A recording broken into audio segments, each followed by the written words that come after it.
हाथरस मामले में crime scene पर पहुंची सीबीआई की टीम, यूपी पुलिस की टीम पर घटनास्थल पर मौजूद।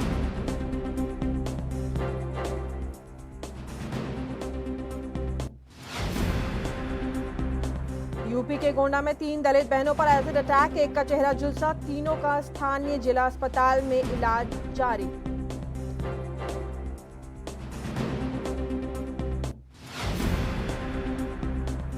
अधीर रंजन की अगुवाई में पीएसी को मिली ले दौरे की अनुमति, सैनिकों से मिलकर लेंगे हालात की जानकारी।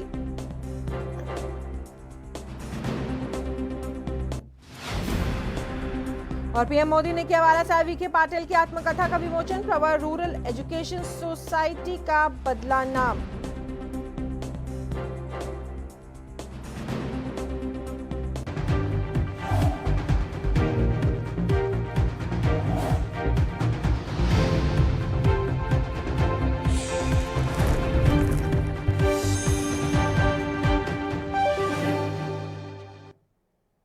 नमस्कार, आप देख रहे हैं एनबी न्यूज और मैं हूं स्वाति चौरसिया। और बुलेटिन की शुरुआत करते हैं बड़ी खबर के साथ जो आ रही है उत्तर प्रदेश से।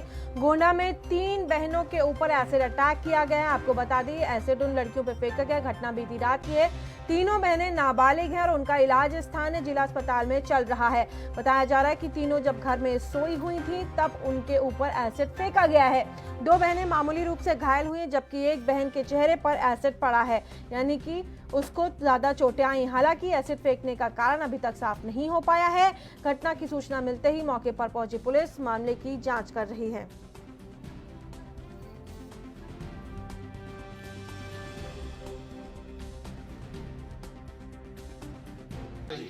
बच्चियों के ऊपर केमिकल से अटैक हुआ है। ये केमिकल क्या है अभी डॉक्टर्स इसकी छानबीन कर रहे हैं। जैसी जानकारी होगी आप मेडिकल रिपोर्ट में बताएंगे। इनका यहाँ इलाज चल रहा है। तीनों की स्थिति ठीक है। गवर्नमेंट हॉस्पिटल के तरफ से पूरी इलाज की व्यवस्था यहाँ पे की गई है। एक की बर्न इंजरी जो सबसे बड़ी बच्ची है उसकी बर्न इंजरी लगभग 30% के आसपास बताया जा रहा है। एक की 20% और एक की 5 से 7%। और अमित पुरी हमारे साथ जुड़ गए हैं, बीजेपी के नेता हैं। अमित, ये क्या हो रहा है यूपी में? एक तरफ अभी हाल ही में आपने देखा कि हाथरस में इतना सब कुछ हो गया और अब गोंडा में 3 बहनों के ऊपर एसिड अटैक।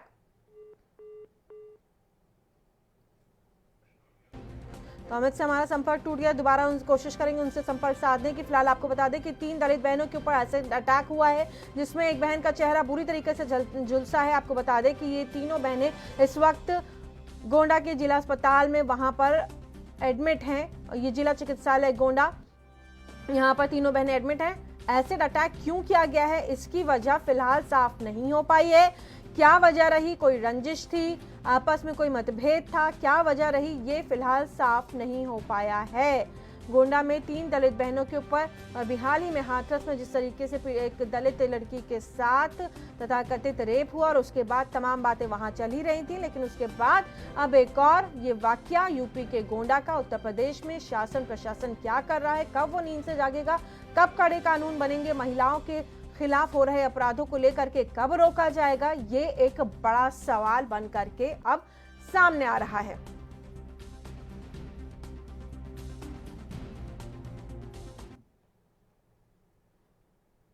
और वहीं समाजवादी पार्टी के सांसद सुनील यादव ने एक बार फिर से हाथरस मामले पर बयान दिया है। सांसद ने कहा है कि योगी सरकार कोर्ट में बेनकाब हो चुकी है। साथ ही कहा है कि अब साफ हो गया है कि हाथरस मामले में योगी सरकार विपक्ष को गुमराह करने का काम कर रही है। हाई कोर्ट के सामने योगी सरकार का असली चेहरा सामने आ गया। योगी सरकार बेनकाब हो गई।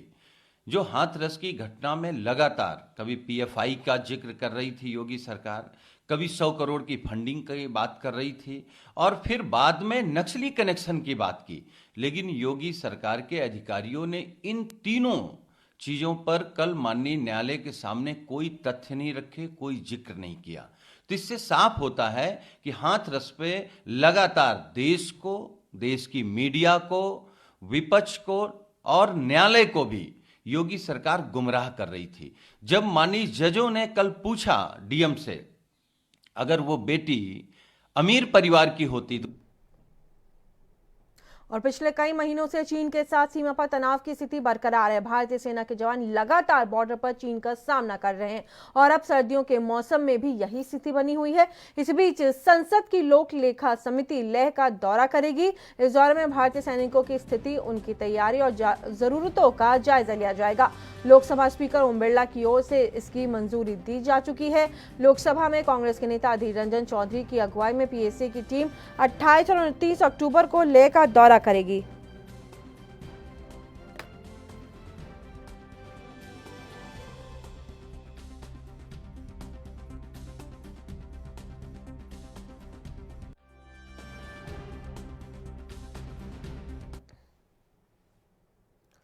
और पाकिस्तान में गिलगिट बल्टिस्तान को अलग प्रांत बना करके यहां की स्थिति बदलने की पाकिस्तान सरकार की कोशिश के खिलाफ लोग सड़कों पर उतर आए हैं। इसे लेकर के गिलगिट बल्टिस्तान के लोगों ने मुजफ्फराबाद, कराची और हुजा में सरकार के विरोध में प्रदर्शन किए। इन लोगों ने बाबा जान जैसे मानवाधिकार कार्यकर्ताओं के खिलाफ कार्रवाई को लेकर भी विरोध जताया। पाकिस्तान के कब्जे वाले गुलाम कश्मीर के कथित प्रधानमंत्री फारूक हैदर खान के खिलाफ पाकिस्तान सरकार ने देश के खिलाफ साजिश रचने का मुकदमा दर्ज किया है। उन पर लाहौर में पाकिस्तान के खिलाफ साजिश रचने का आरोप लगाया है। हैदर पर अपनी पार्टी के नेता नवाज शरीफ का हाल में दिया गया ऑनलाइन भाषण सुनने का आरोप लगाया गया है। नवाज शरीफ ने इस भाषण में पाकिस्तानी सेना के खिलाफ वक्तव्य दिए थे।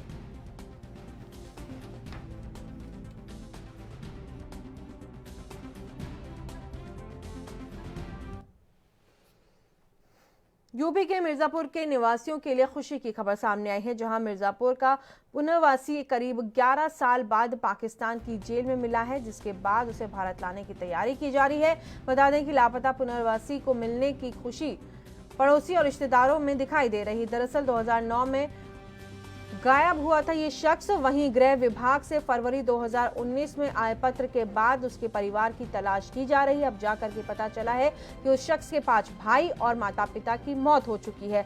अब उसके पाकिस्तान के जेल में होने की खबर आई है, जो जल्द ही अपने वतन आ सकता है। इसके लिए कवायदें शुरू कर दी गई हैं। ये लोगों के लिए चर्चा का विषय बना हुआ है कि अनपढ़ और मजदूरी करने वाला वो शख्स मानसिक संतुलन खोने के बाद भटकता हुआ पाकिस्तान की सीमा में प्रवेश कर गया और पाकिस्तान पुलिस के हाथ लगने पर उसे जेल में डाल दिया गया था। चला गया, आज 11 साल हो गया, वो पता नहीं कहाँ है, नहीं मालूम हो रहा था। बहुत हम हेरा ढूंढे, नहीं पता चला। तो यह मालूम हो रहा है पाकिस्तान में है। तो वही हम सोच रहे हैं कि जब पाकिस्तान में है, पता चल गया, तो भाई मोदी का सरकार है, हमारा निवेदन है कि वो आवे, वापस लाएं पाकिस्तान से। पाकिस्तान से सरकार वापस लावे उसे, हमारे मिर्जा। और इस वक्त एक और बड़ी खबर आ रही है उत्तर प्रदेश के हाथरस से। हाथरस केस में गांव पहुंच गई है सीबीआई की टीम। घटनास्थल का मुआयना कर रही है सीबीआई की टीम। वहां पर मौके पर मौजूद कि जहां घटना हुई थी वहां क्या कुछ हुआ, सबूत इकट्ठा करने के लिए टीम वहां पर पहुंची। साथ ही फॉरेंसिक एक्सपर्ट भी वहां पर पहुंच गए ताकि जो भी छोटे से छोटा सबूत है वो मिल सके। आपको बता दें, इसके लिए फोरेंसिक टीम को भी वहां पर भेजा गया है ताकि कहीं भी कोई चूक ना हो, क्योंकि जल्द ही रिपोर्ट भी फाइल करनी है। घटनास्थल का मुआयना कर रही सीबीआई टीम, बेहद अहम कि कहीं भी कोई चूक ना रह जाए। फोरेंसिक एक्सपर्ट्स को भी बुलाया गया ताकि जो भी फिंगरप्रिंट्स, अदर प्रिंट्स जो भी लेने हो वो परिवार से भी मुलाकात करेगी सीबीआई टीम। बेहद महत्वपूर्ण कि परिवार से भी मुलाकात होगी सीबीआई टीम की, उनसे बातचीत की जाएगी, उनका क्या कहना है, परिवार का क्या वक्तव्य है, ये सारी बातें सीबीआई टीम आज अपने सुनेगी और उसके बाद अपनी रिपोर्ट में ये फाइल करेगी। जल्द ही ये रिपोर्ट भी सबमिट करनी है, उसको लेकर के भी ये तमाम बातें। और अब आज कल ही आपको बता दें कि कल पीड़ित परिवार की सुनवाई हुई थी हाई कोर्ट में, जिसमें खुद आपको बता दें कि कोर्ट ने सुओमोटो यानी कि खुद संज्ञान लेते हुए परिवार को बुलाया था और परिवार की जो परेशानी है उसको सुना, उसकी तमाम बातें, तमाम दलीलें परिवार ने अपनी रखी कि क्या कुछ हुआ था, आधी रात को क्यों बेटी को जला दिए गए, तमाम बातें। सरकार की काफी किरकिरी भी हुई जिसमें, और आज एक बार फिर से सीबीआई टीम हाथरस पहुंची है तमाम एंगल से जांच करने के लिए।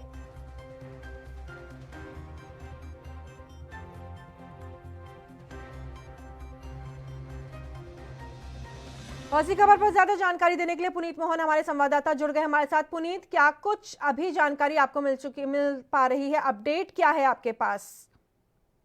देखिए, सीधे तौर पे जिस तरीके से सीबीआई की टीम वहां पर पहुंच गई है, घटनास्थल का मुआयना कर रही है और लगातार जो भी उस दिन वहां पर मौजूद थे उनसे पूछताछ हो सकती है। फॉरेंसिक टीम उनके साथ में पहुंची है जो जगह का मुआयना कर रही है और उस दिन घटना के वक्त जो लोग मौजूद थे जिनसे हाथरस पुलिस पहले पूछताछ कर चुकी है, एसआईटी पूछताछ कर चुकी है, उनकी भी रिपोर्ट को लिया जाएगा और उसके बाद सीबीआई भी पूछताछ करेगी।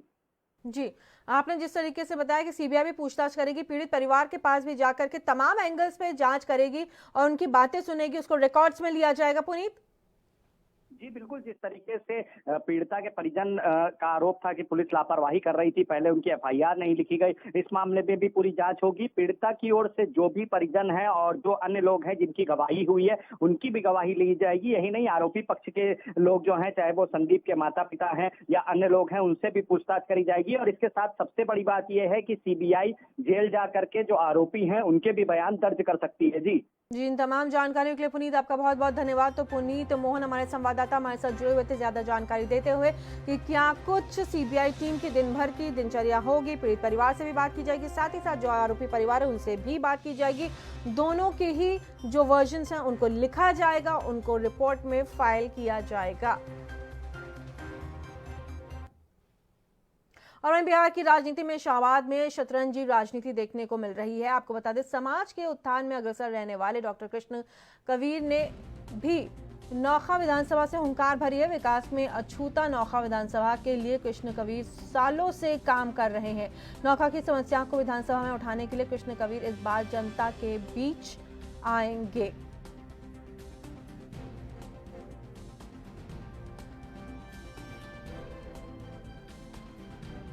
तो ये नौखा विधानसभा से लड़ रहे हैं चुनाव। आपको बता दें कि समाज के उत्थान के लिए इन्होंने ये कदम उठाया है।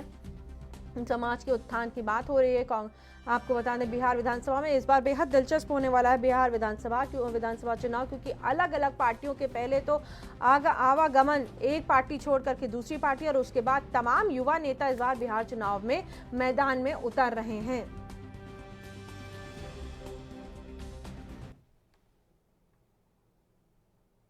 और वहीं कांग्रेस सरकार ने इन दिनों देश के हर मुद्दे पर केंद्र सरकार को घेरने का प्रयास हमेशा की तरह कर रखा है।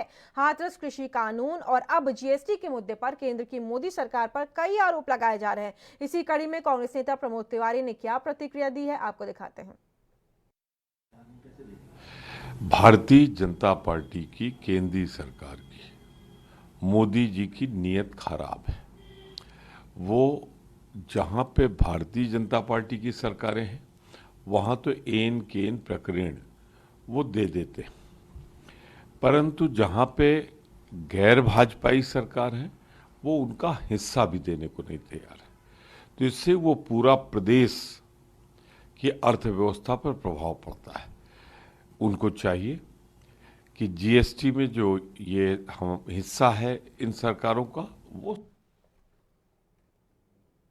और वहीं रुड़की के एक परिवार में खुशी की लहर देखने को मिली है, जहां लापता बुजुर्ग महिला अपने परिवार से मिल गई। दरअसल 15 साल पहले रुड़की के सुनहरा गांव स्थित नई बस्ती की रहने वाली बाला देवी संदिग्ध परिस्थितियों में लापता हो गई थी, जिसकी काफी तलाश करने के बावजूद भी कुछ पता नहीं चल पा रहा था। बताया जा रहा है कि बुजुर्ग महिला दिमागी रूप से बीमार थी। वहीं सहारनपुर रेलवे स्टेशन से रुड़की के लिए आ रही थी, तभी किसी और ट्रेन में बैठने के कारण वो चेन्नई पहुंच गई। इस दौरान पता चला कि महिला को चेन्नई के एक सरकारी अस्पताल में भर्ती कराया गया है। वहीं सूचना मिलते ही एनजीओ और हेल्थ संस्थान ने महिला को उनके परिजनों से मिलवाया, जिसके बाद परिजनों ने उनका आभार जताया है।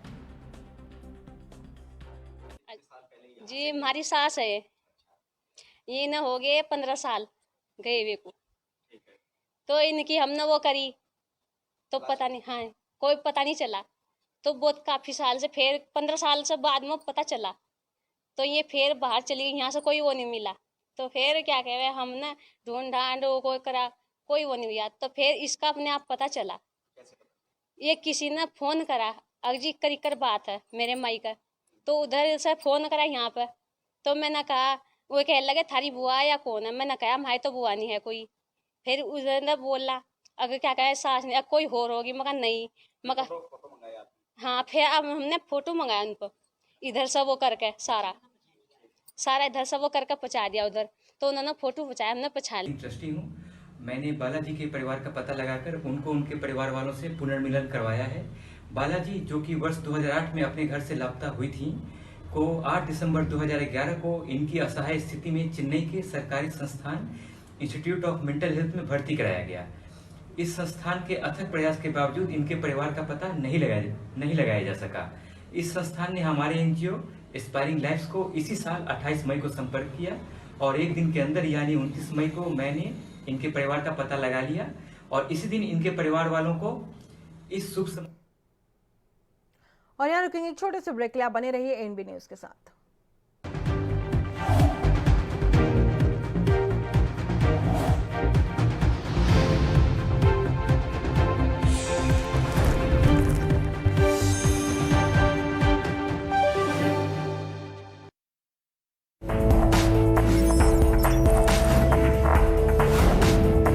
कम ब्रेक और ज्यादा खबरों के साथ देखिए ANB news in channel number पर। क्या आप दुबले पतले कमजोर हैं? आपकी सेहत नहीं बनती, भूख कम लगती है, वजन नहीं बढ़ता? दरअसल मेन बात खाना पीना खाना नहीं है, मेन बात है खाया पिया लगना। और अगर खाया पिया लगेगा ही नहीं तो सेहत बनेगी कैसे? इसलिए हमारी संस्था सन्यासी आयुर्वेदा ने एक ऐसी दवा बनाई है जो कि आपके पाचन तंत्र को, आपके लीवर सिस्टम को ठीक करने का काम करती है, ताकि आप जो भी खाएं उसका पूरे का पूरा निचोड़ आपके शरीर को लगे, आपकी भूख बढ़े, खाया पिया सही से लगे, नया खून बने, हड्डियों में जान आए, वजन बढ़े, ताकत बढ़े, चेहरे पर नूर आए और आप मोटे तगड़े खूबसूरत पर्सनैलिटी के मालिक बन जाएं। यह दवा पूरी तरह से आयुर्वेदिक होती है। इसका शरीर पर कोई भी साइड इफेक्ट, कोई भी नुकसान या दुष्प्रभाव नहीं होता। लड़के लड़कियां दोनों इसका इस्तेमाल कर सकते हैं और पहले 15 दिन के अंदर ही आपको इसका असर महसूस हो जाएगा।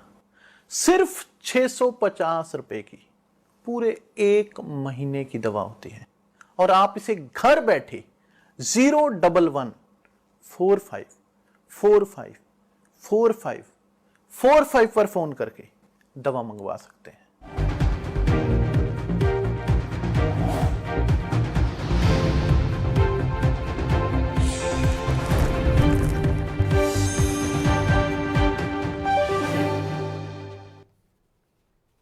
और आपको बता दें 2022 नजदीक आते ही कांग्रेस ने माहौल बनाने लग गई है। कांग्रेस लिहाजा सरकार की हर एक नीति पर कांग्रेस सवाल खड़ा करती हुई नजर आ रही है।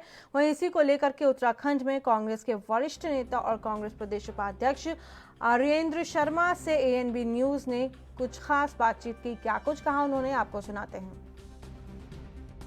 कांग्रेस के वरिष्ठ नेता और कांग्रेस के प्रदेश उपाध्यक्ष आर्येंद्र शर्मा जी इस वक्त हमारे साथ मौजूद हैं और उनसे जानते हैं कुछ सवालों के जवाब।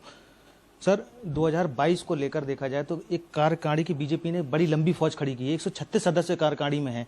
किस तरीके की चुनौती मानते हैं कांग्रेस, किस तरीके से देख रही है उसको? देखिए, कांग्रेस के लिए कोई बहुत बड़ी चुनौती नहीं है, चाहे वो 136 का 1036 की भी अपनी कार्यकारिणी घोषित करते हैं। वो जनता की उम्मीदों पर खरे नहीं उतरे हैं और जनता का विकास का कोई काम नहीं हुआ है। हर मोर्चे पर ये सरकार विफल है और आने वाले 2022 में कांग्रेस की सरकार बनने जा रही है और पूर्ण बहुमत के साथ आप देखेंगे इस प्रदेश में कांग्रेस की सरकार बनेगी। सवाल इसको लेकर भी देखा जा सकता है कि लगातार त्रिवेंद्र सरकार ये कहती नजर आ रही है प्रदेश में काफी लंबा चौड़ा विकास हुआ है। क्या लगता है, आप अपने विधानसभा क्षेत्र में लगातार जा रहे हैं, किस तरीके का विकास आप देख रहे हैं क्षेत्र में?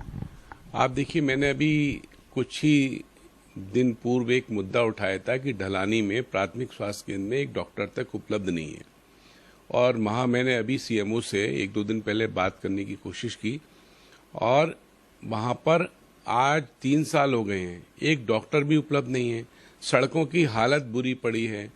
ये आपके अम्बीवाला में और नगर निगम के क्षेत्रों में सड़कों का बुरा हाल है, स्ट्रीट लाइट नहीं है, लो वोल्टेज आ रही है। भाऊवाला क्षेत्र में पानी की व्यवस्था, एक एक बूंद पानी के लोग तरस गए हैं।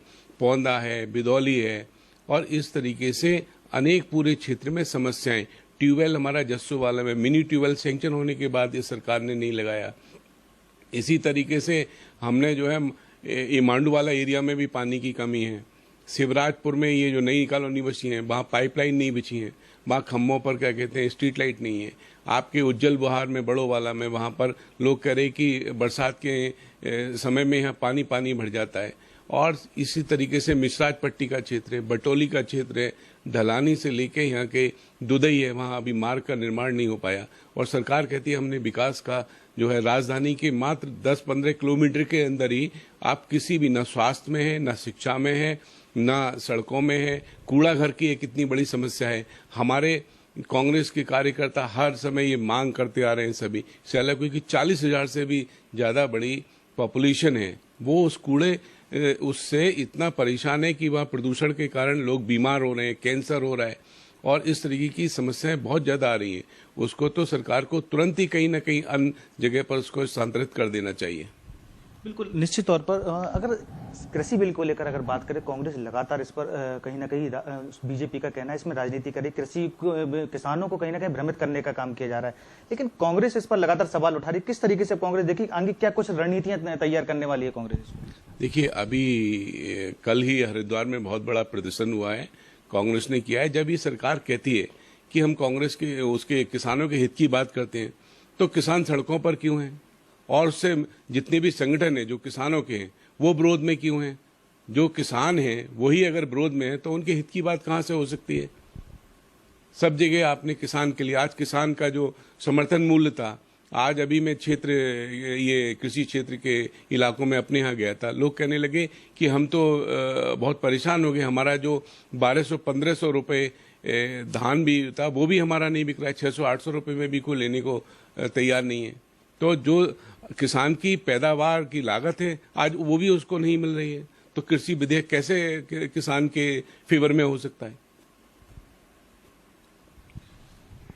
उत्तराखंड में हरेला पर्व काफी धूमधाम से मनाया जाता है, काफी लोकप्रिय पर्व माना जाता है, लेकिन कुछ दिनों से देखने को मिल रहा है कि बाघों का कटान लगातार हो रहा है, पेड़ों को काटा जा रहा है। इसको लेकर कहीं ना कहीं देखा जा सकता है जो अधिकारी हैं वो कहीं ना कहीं उदासीनता बिल्कुल दिखती नजर आ रही। तमाम बार उनको अवगत भी कराया गया, लेकिन कहीं कोई कार्रवाई नजर आती नहीं। किस तरीके से उसको देख रहे हैं कि अफसरशाही लगातार हावी होती नजर आ रही है? देखिए, इस सरकार पर अफसरशाही पूरी तरीके से हावी है। आप करें, पेड़ों का कटान बहुत बड़ी संख्या में हो रहा है। अभी कल ही हमारे भारत सरकार ने एक पूरे उसमें कहा है कि हम एक कार्ड देने जा रहे हैं, प्रॉपर्टी कार्ड। आप इस तरीके से जियो मैपिंग की, ड्रोन मैपिंग करते हैं, आप ड्रोन मैपिंग से यही कर दीजिए कि पूरा जियो मैपिंग कर दीजिए उसका कि कितने पेड़ यहाँ पर हरा वाला है। आप कल देखते हैं कि कल वहाँ पेड़ ही नहीं मिलते हैं, बहुत बड़ा कटान हो रहा है उस क्षेत्र में। कितने हेक्टेयर जमीन जो वनभूमि थी वो स्थानांतरित हो गई है उसमें बंजर भूमि में, उसका कोई रिकॉर्ड है आपके पास? जब से ये राज्य बनाए 16,500 हेक्टेयर से भी ज़्यादा ये जमीन बंजर भूमि में बदली जा चुकी है। तो ये खतरे की घंटी है। जो पर्यावरण बचाव की हम बात करते हैं तो ये आज हमको अलार्म हो जाना चाहिए कि ये क्षेत्र जो है बहुत तेजी से बंजर भूमि में बदलता जा रहा है। हमें हरे पेड़ लगाने चाहिए। हरेला पर्व तो एक अवसर है उस दिन के लिए। हमको प्रतिदिन क्या कहते हैं अपनी प्राकृतिक वातावरण के लिए बनाए रखना है और हरे पेड़ों के लिए प्रोत्साहित करके हमको रोज ही एक न एक पेड़ नया लगाना है। बिल्कुल, एक आखिरी सवाल है कांग्रेस को लेकर। कांग्रेस में लगातार प्रदेश में गुटबाजी भी देखने को मिली है, जिसका लेकर कहीं ना कहीं बीजेपी को उसका काफी बड़ा फायदा मिलता हुआ दिखा है। 2022 को लेकर कांग्रेस किस तरीके से एकजुट होती नजर आ रही है? देखिए, हर पार्टी में होता है, हमको नहीं लगता है कोई पार्टी में गुटबाजी है, और इससे और सशक्त होता है, अपने विचार रखते हैं। हो सकता है क्या कहते हैं मतभेद विचारों के हो सकते हैं, मनभेद नहीं होने चाहिए। बिल्कुल, 2022 को लेकर कांग्रेस लगातार अपनी रणनीति के साथ सड़कों पर उतर रही, चाहे कृषि बिल हो, तमाम जो प्रदेश के मुद्दे हैं उसको लेकर कांग्रेस लगातार सरकार पर सवाल उठा रही है। अब देखना इसमें यह है कि 2022 को लेकर कांग्रेस किस तरीके से मजबूती के साथ अपनी पकड़ प्रदेश में बनाने वाली है। कैमरामैन आर्यन के साथ मैं प्रतीक पाठक, ANB न्यूज, देहरादून। तो इस वक्त की बड़ी खबर आ रही है पाकिस्तान से। पाकिस्तान की मुश्किलें बढ़ना लगभग तय हो गया है। FATF करेगी हथियारों की तस्करी की जांच। ये बड़ी खबर पाकिस्तान से। पाकिस्तान हमेशा अपनी नापाक हरकतों से अपने पड़ोसी देश भारत को परेशान करता रहता है। पाकिस्तान पर बड़ा ब्लैक लिस्ट होने का खतरा। जी हाँ, आपको बता दें पाकिस्तान की मुश्किलें बढ़ना लगभग तय हो गई। आपको बता दें कि 2 बड़े देश ब्लैक लिस्टेड हैं। अब उसमें पाकिस्तान का नाम भी शामिल हो सकता है। ब्लैक लिस्टेड होने का मतलब ये है कि पाकिस्तान को बाकी अन्य देशों से मदद मिलना बंद हो जाएगी और जो तमाम बड़े बैंक हैं यानी जो वर्ल्ड बैंक है उससे भी मॉनेटरी मदद मिलना बंद हो जाएगी। और इसी खबर पर हमारे साथ अनिल गौड़ रक्षा विशेषज्ञ हमारे साथ जुड़ गए हैं। अनिल जी, ये बड़ी बात कि पाकिस्तान की मुश्किलें बढ़ना लगभग तय है और ब्लैकलिस्टेड होने के भी चांसेस हैं। नमस्कार जी, बात यह है कि पाकिस्तान हर बारी FATF की मीटिंग से बच जाता था क्योंकि चाइना उसकी चेयरपर्सन थे, तो वहां से चाइना के मदद से वो बचा लेते थे उनको। चाइना अब नहीं रहा चेयरपर्सन और अब उसकी मुश्किलें बढ़नी शुरू हो रही हैं। आप देखिए, होना तो ये चाहिए था कि इसको ब्लैकलिस्ट होना है, पर अभी भी अगर चलो ये भी FATF में जो मीटिंग के अंदर इन्होंने अगर डिसाइड किया है कि भाई ये इसके जो तस्करी जो कर रहे हैं ये आर्म्स एम्युनिशन की उसकी जांच हो, उसमें भी बहुत बड़ा एक खुलासा होगा सारी दुनिया के लिए, क्योंकि दुनिया में पता लग जाएगा कि पाकिस्तान कितनी हद तक ये इस टेररिज्म को बढ़ाने में लगा हुआ है। लेकर के पाकिस्तान की मुश्किलें बढ़ेंगी। बिल्कुल जी, बोलिए अनिल जी। हाँ, दूसरा ये है कि इन्होंने अभी आपने हाल ही में इन्होंने अमेरिका के अंदर एक लॉबिस्ट क्या फर्म का उन्होंने हायर की है कि अपने लिए अमेरिका का सपोर्ट लेने के लिए कि भाई ताकि वो ब्लैकलिस्ट ना हो FATF में। पर ये जो है इसके ज्यादा जी ठीक है, तमाम जानकारी के लिए अनिल गौड़ जी आपका बहुत बहुत धन्यवाद। तो अनिल गौड़ हमारे साथ जुड़े हुए थे ज्यादा जानकारी देते हुए। लगातार जिस तरह से पाकिस्तान अपने पड़ोसी देशों को परेशान करता है, बार बार उसको रोकने की कोशिश की जाती है, लेकिन टेररिज्म वो फैला रहा है, न केवल भारत में वो बार बार सीज फायर कर रहा है, बाकी लगातार छुटपुट घटनाएं कर करके उसने अपने आप को इस कगार पे ले आया कि ब्लैकलिस्ट होने की कगार पे अब पाकिस्तान खड़ा है। इस बुलेटिन में फिलहाल इतना ही। देश और दुनिया की तमाम खबरों के लिए आप बने रहिए ANB न्यूज के साथ।